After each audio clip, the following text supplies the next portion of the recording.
आज আমি বলবো এই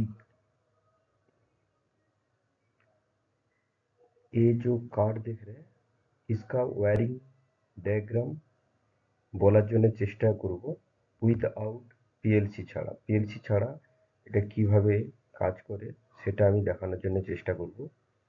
এর প্রথমে হচ্ছে 4 নম্বর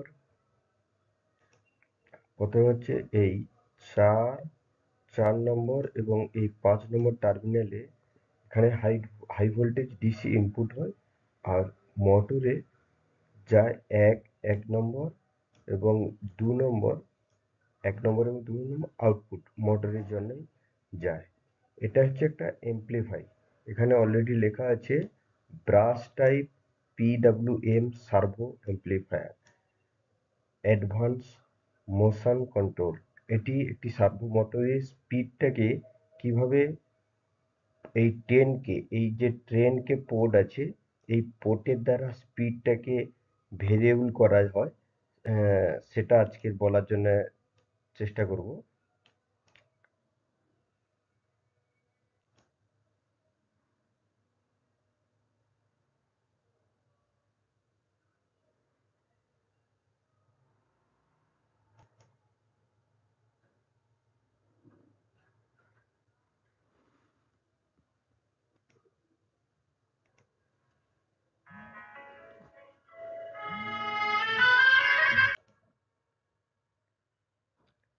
এই কার্ডটি আমি এখানে ইউজ করেছি একটি এসএমপিএস, যেটা 10 to 12 ভোল্ট ডিসি। এই এসএমপিএসটা ইউজ করেছি।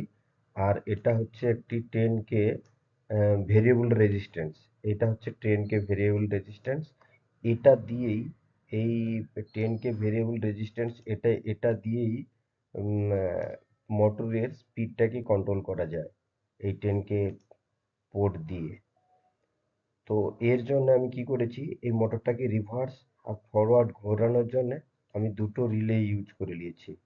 এই একটা রিলে, এই একটা রিলে, এই দুটো রিলে আমি ইউজ করেছি। এই দুটো রিলে আমি ইউজ করে নিয়েছি। এই দুটো রিলে দিয়ে আমি এই কার্ডের থ্রু, এই কার্ডটি সাধারণত একটি ড্রাইভের মতনই কাজ করে। মোটরের স্পিডটাকে একদম স্মুথলি ভাবে স্পিডটাকে কন্ট্রোল করা যায় ছোট ব্রাশ টাইপ পিডব্লিউএম সার্ভো মোটরের।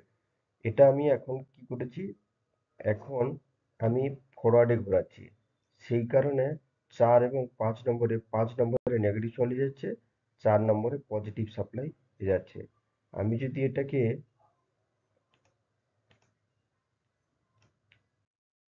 আমি যদি এটা এবার আমি কি করছি, রিভার্সে করেছি। এটা আমি এখন আমি রিভার্সে এটা করেছি। রিভার্সে হচ্ছে এখন 5 নম্বরে পজিটিভ যাচ্ছে আর 4 নম্বরে নেগেটিভ যাচ্ছে।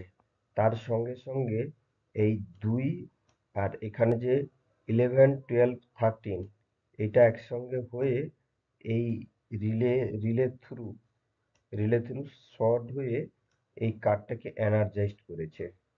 এই কার্ডটাকে এনার্জাইজড করেছে। এনার্জাইজড হলে তারপরে এই কার্ডটি মোটরটিকে আউটপুট সাপ্লাই দেবে। এই 1 নম্বর এবং 2 নম্বর থেকে আউটপুট সাপ্লাই দেবে। Thank you.